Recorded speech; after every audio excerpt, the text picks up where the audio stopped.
This episode is brought to you by Dogfish Head Craft Brewery. The Grateful Dead and Dogfish Head have gotten the band back together with the release of Grateful Dead Juicy Pale Ale, a light-bodied pale ale brewed with sustainable Kernza grains, granola, and heaps of good karma for a refreshing brew that's music to your taste buds. Available nationwide. Visit dogfish.com to find Grateful Dead Juicy Pale Ale in your neck of the woods. Dogfish Head Craft Brewery is located in Milton, Delaware. Please drink responsibly. This episode is brought to you by Amazon Prime.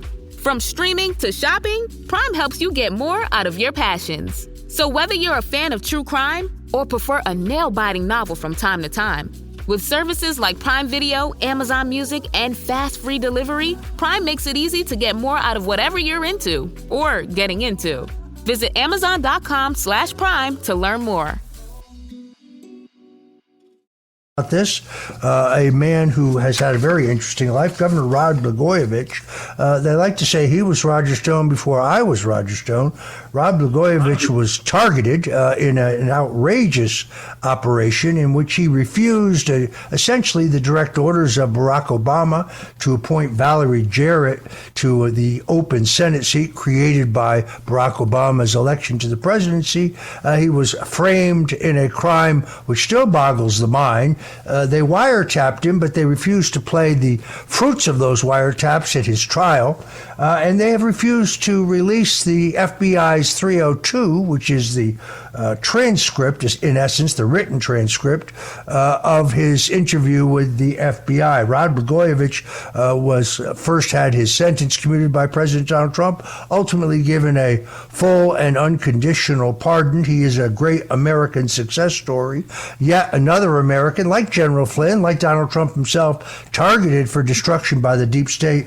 I'm honored to have my friend Rod Blagojevich join us now. Hey, Roger, thanks for having me. It's always good to talk to you.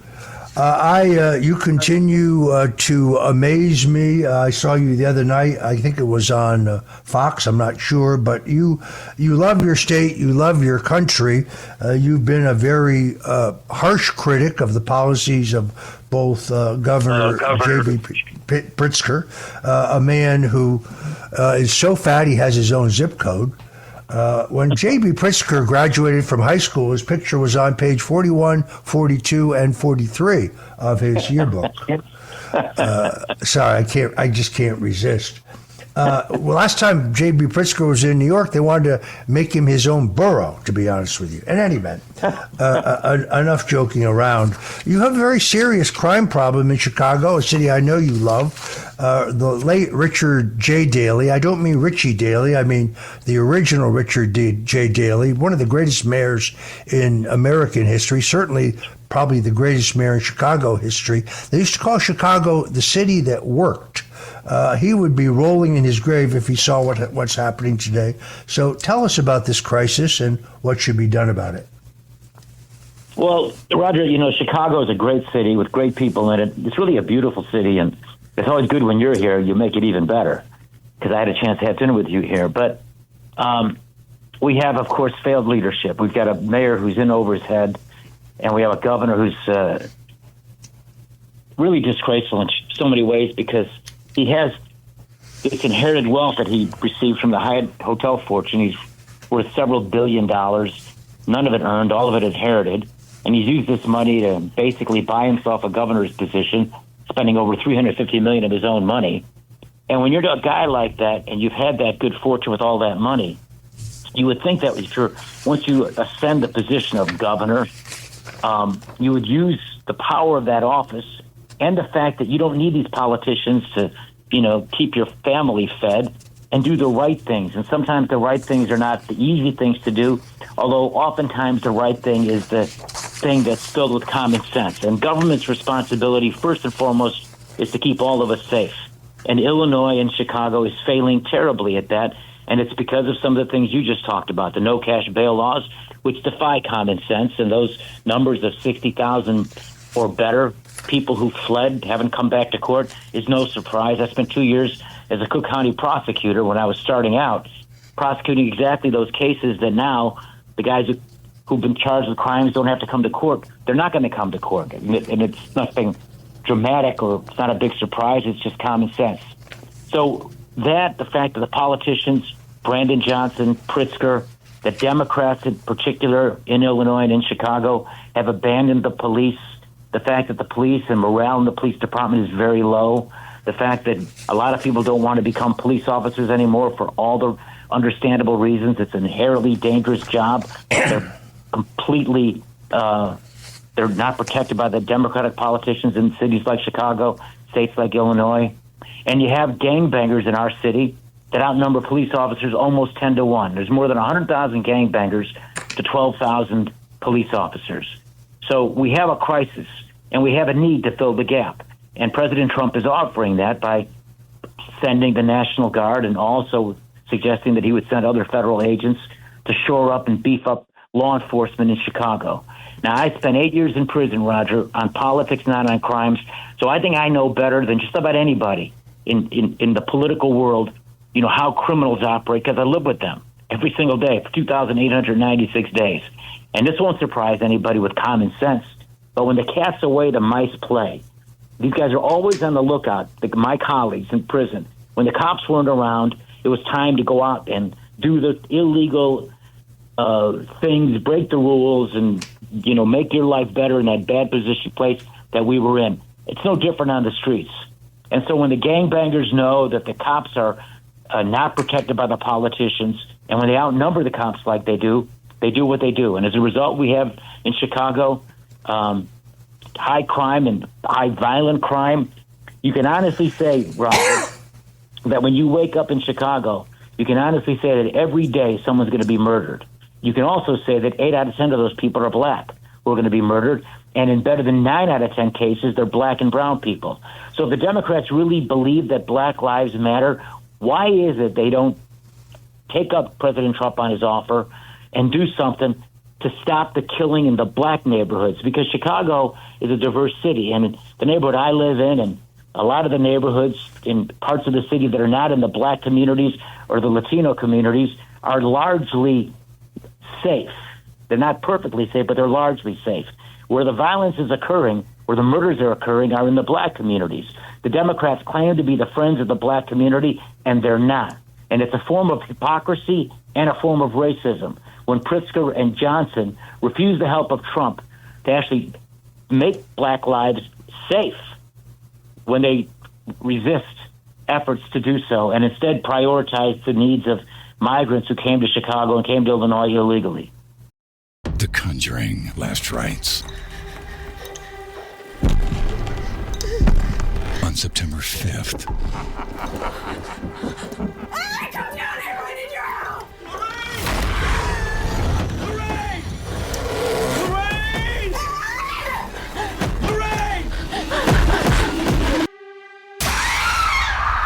The Conjuring: Last Rites. Only in theaters September 5th. Rated R. The Twisted Tale of Amanda Knox is on Hulu. In 2007, Amanda Knox was studying abroad in Italy. She had no idea her dream would turn into a nightmare. Inspired by the actual events of her wrongful conviction and 15-year fight for freedom, watch the new Hulu original series, The Twisted Tale of Amanda Knox. Now streaming on Hulu and Hulu on Disney Plus for bundle subscribers. Terms apply. I'm Ashley Graham, and as a parent, I know the back-to-school transition can be a lot. When it comes to wellness, Ollie supports me and my family through it all. Kids Multi is big in my house. It supports their immune system, and they love to take it. A win-win for everyone. Shop these products at ollie.com or retailers nationwide. These statements have not been evaluated by the Food and Drug Administration. This product is not intended to diagnose, treat, cure, or prevent any disease. Hellmann's believes they can turn any mayo hater into a lover. So, if you know someone who thinks mayo equals bland, show their taste buds the truth and challenge them to try Hellmann's flavored mayo. With irresistible flavors like Hellmann's spicy mayo, garlic aioli, chipotle, and Italian herb, they'll be eating their words. Challenge haters to try Hellmann's flavored mayo and get them to eat their words. Learn more at hellmanns.com/eatyourwords. Well, President Donald Trump clearly seriously considering mobilizing the National Guard. He's allowed to do so in the event of a national emergency. He's the one who gets to decide whether it's emergency, not J.B. Pritzker, who's so busy running for president when he's not harboring Texas state legislators who are trying to prevent a quorum to pass a U.S. census-based congressional redistricting plan in Texas. I'm prepared to predict right now that J.B. Pritzker, no matter how much he spends, will not be the Democrat nominee for president in 2028.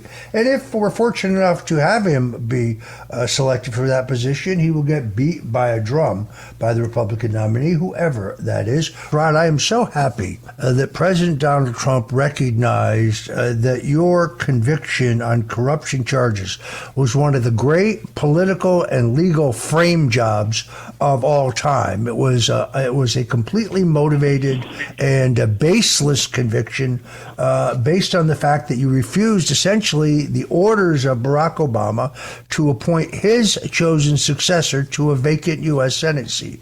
And the way your trial was conducted, where the government refused to actually produce the evidence against you, was very evocative of what I went through. The judge refused to give me Robert Mueller's fully unredacted final report because on page 178, he admitted that he'd found no evidence of Russian collusion, WikiLeaks collaboration, or any other crime on my part. So they had to jack me up on process crimes. They said I lied about the Russian collusion, which we now know never really happened. I'm particularly interested, Governor, in the 302s. That's the FBI agent's written report on the interview that was taken with Barack Obama regarding your case. Now, I can see no reason why it would not be in the public interest for the Department of Justice and the FBI to release these documents. What are the prospects of that happening? And, well, do you agree with me? Well, I completely agree with you. And, I think my deeds match my creeds because we've been trying to get those 302s since I was arrested. Because I was arrested at 6 o'clock in the morning at my house on the morning of December the 9th, 2008, with SWAT teams, 24-member SWAT team around my house. I think they practiced with me, Roger, before they did that to you years later. And then the day after I was arrested, the FBI interviewed Obama. And when you're the defendant, which is what I was, the defendant has an absolute constitutional right to get any kind of evidence that could, that would be adverse to him or actually exculpatory for him. And therefore, Obama was central to my case because he started the whole thing. He sent an emissary to me to make a deal to, choose the senator that he wanted. And so we wanted those 302s right away because I had hoped that, that would help me show that I did nothing wrong and I could politically win my problem before I had to deal with going to court and I could remain as governor. Long story short, they covered up those 302s from the very start, and to this very day, those 302s by Obama are covered up. They tried me twice. They failed to convict me the first time on their fake charges. They tried me a second time, used unlawful standards. We wanted those FBI 302s of Obama's for both of those trials. They wouldn't let me have them.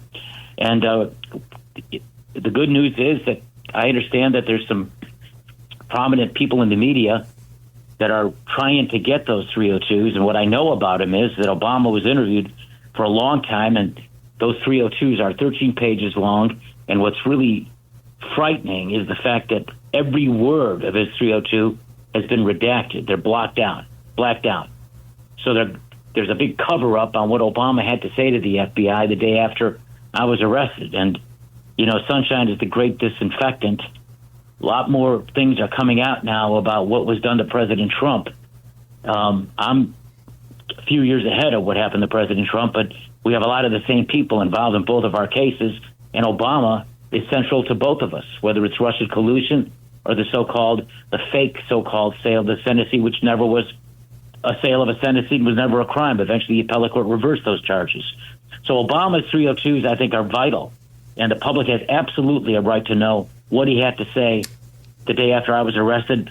And, of course, I have a right and had a right from the very beginning to know what he had to say.